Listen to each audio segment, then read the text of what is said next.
Starfield is still a little ways away and gives us some time to look back at previous games we all love and enjoyed playing. Skyrim is over 11 years old now, and it is safe to say that it is one of the greatest games of all time. We've played through it countless times, and that means there have been many Dragonborns, a lot of cheese wheels eaten, sweet rolls stolen, and so much more.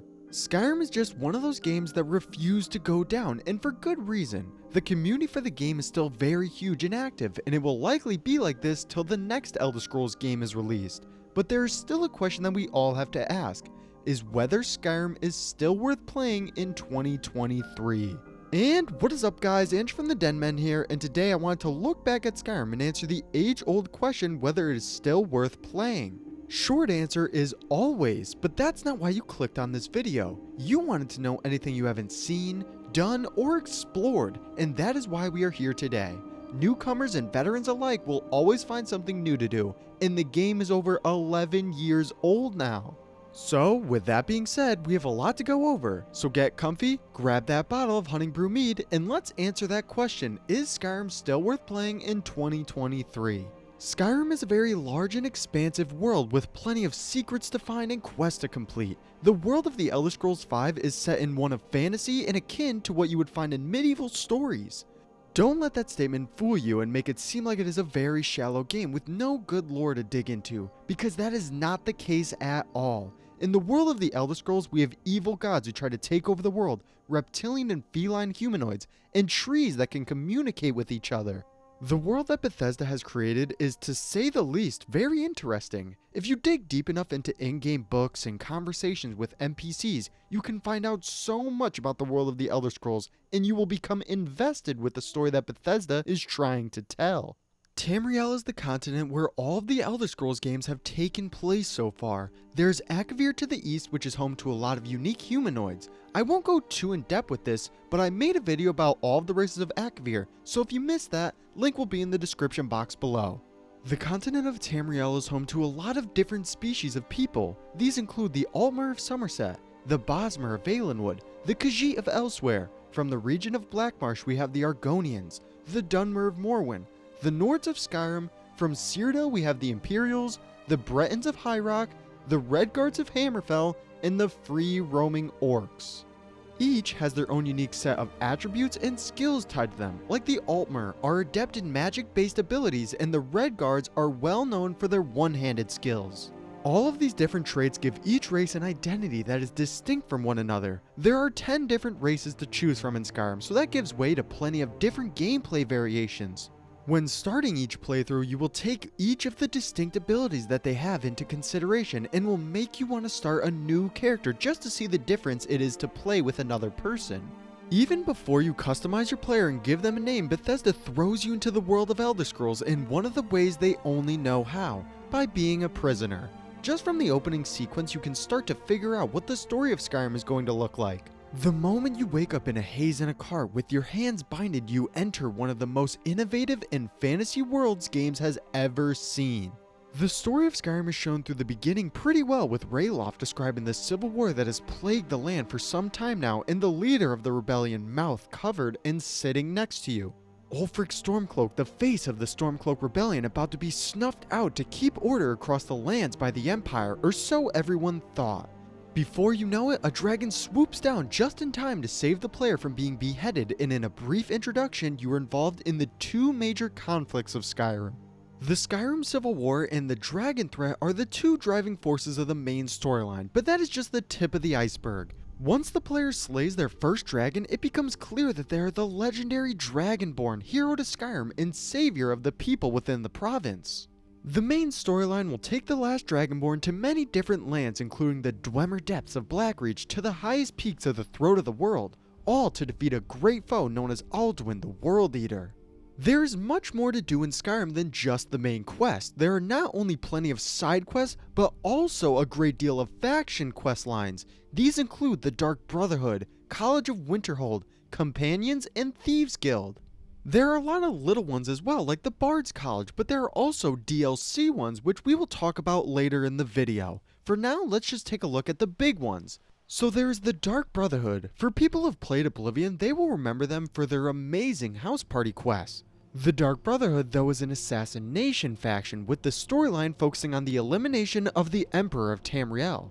The companions are very similar to the Fighters Guild and a lot of the other Elder Scrolls games, but with a little twist this time. The elite members of the guild are all afflicted with lycanthropy, which in other words means they are all werewolves. Then there is the Thieves Guild, which is your typical pickpocket and stealing band of travelers until you meet the Nightingale Carlia. I'll let you guys experience this one for yourselves and won't tell you what happens next.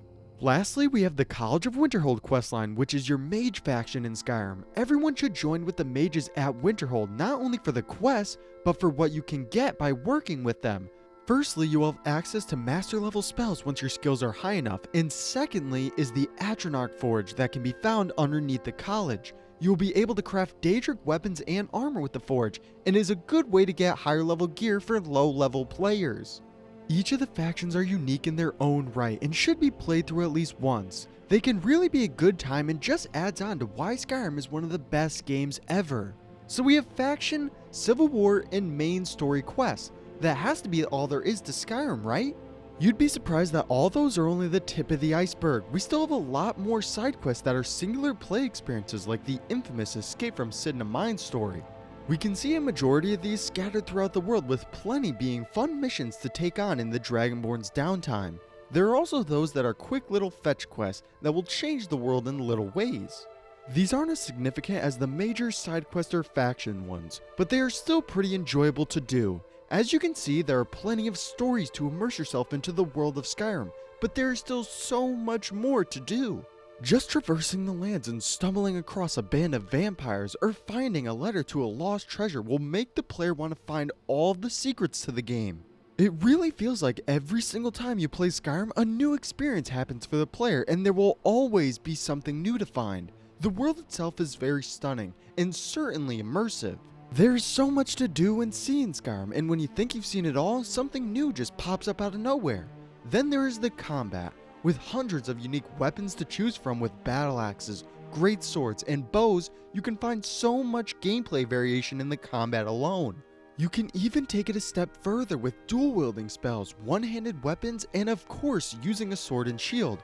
There are so many different ways you can customize your loadout, from the weapons you use to the armor you wear. And by using a certain weapon for a prolonged period of time, or wearing a piece of armor, you will level up that skill the more you use it. So not only is the combat itself unique and innovative for its time, you have a perk system to Skyrim which gives a lot of replayability. Each time you level up your character, you have a choice to upgrade your magicka, stamina, or health. Then after that, you get a perk point to upgrade a certain stat. Say if I use bows a lot, then I could upgrade the skill line to do 20% extra damage, or if I was a master thief, then I could get the upgrade where it is easier to pickpocket. The choice is yours when it comes to Skyrim, and Bethesda did a really good job making it so you can be whatever you want. It still takes a lot of player skill using weapons, dragon shouts, and potions in tandem with each other, but by upgrading these certain skills, it makes it a little easier to play the game. But over time, the game makes the enemies you face more challenging the higher level you get. This is good to do so that there's some level of mastery, but also keeping a similar level of challenge to it. In the game of Skyrim, we can find 3 DLCs that are different from each other and adds a lot more content to the base game. The first one is the Vampire Hunter Saga, also known as Dawnguard. This piece of content takes you to an abandoned castle east of Riften to join the fabled Dawnguard, a group of vampire hunters who have disbanded, but recently there has been a number of vampire attacks on the province of Skyrim, so under the command of Isran, they reformed. In this expansion, you are given the choice to either join the Dawnguard or the vampires themselves at Castle Volkihar. If you do decide to join the vampires, you are given a unique ability to become a vampire lord, which is similar to the transformation into a werewolf. This is a good add-on to the game, but this is just the first, with Hearthfire bringing a pretty innovative feature to the world of Skyrim. Hearthfire gives the player the ability to build their own house, which to this day players still enjoy to do. It might not be the big piece of content that something like Dawnguard gave, but it was not bad at all. It was quite enjoyable to build your own house and a little something to do in between quests. It gave the player a chance to just relax in game and was different from how most of the game was. Our final expansion brought us to an entirely new land and showed us what it meant to be Dragonborn. It just so happens that it was called Dragonborn, and the DLC took us to the Dunmer Island of Soulstein. In the expansion, we face off against the first Dragonborn, Marak. The island of Soulstein is a good blend between the snowy tundras of Skyrim and the ash-swept fields of Morrowind. It is very interesting to see a different culture being the main part of a place, seeing how for the longest time we saw the Nords as the main race.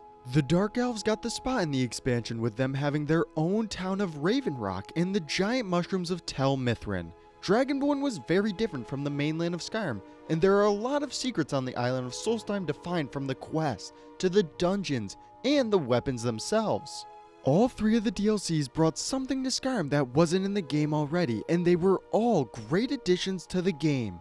There is a very good reason why Skyrim to this day is one of the most played games still. The modding community has been hard at work from the moment that Skyrim released, coming up with new worlds to travel to, weapons to use, and quests to complete. There are still so many people creating unique mods every day for the game, and this will not stop for a long time. I'd love to hear any new mods that you guys are playing so that I can try them out in the future, so drop a comment letting me know. Finally, we have the Anniversary Edition that gave us every single creation. Creations are essentially mods, but ones that you had to pay for. When Skyrim turned 10 years old, we got something called the Anniversary Edition that put all of these together into one pack. There are a total of 74, and they range from new weapons and armor, houses, and full-on DLC-sized quests. The Anniversary Edition brought a good amount of content alongside it, and made a lot of players return to the game. It was definitely a good addition to the world of Skyrim, and just added on to the wonder that is the Elder Scrolls V. But as you can see, Skyrim to this day is one of the biggest and most innovative games of all time. From the exploration to the world, to the quests that reveal a story, and many other features to find. According to leaks and what we have been shown, Starfield will build off of its predecessors of Skyrim and Fallout 4, and that is tough to say the least. I truly believe that no game will ever achieve the heights that Skyrim has gotten to, not even its future continuation with the Elder Scrolls VI. Skyrim as a whole has transcended its boundaries by becoming one of the most historic games of all time. It is truly a piece of art that could be played over and over again, with a different experience every time. With it being over 11 years old, it is hard to believe that any game has stood the test of time, but Skyrim was able to, and I think if you haven't given it a shot just yet, you need to try it. But that is all for me now though, guys. If you enjoyed the video, make sure to leave a like and subscribe. Comment any videos you want to see in the future, and I'll see you all next time!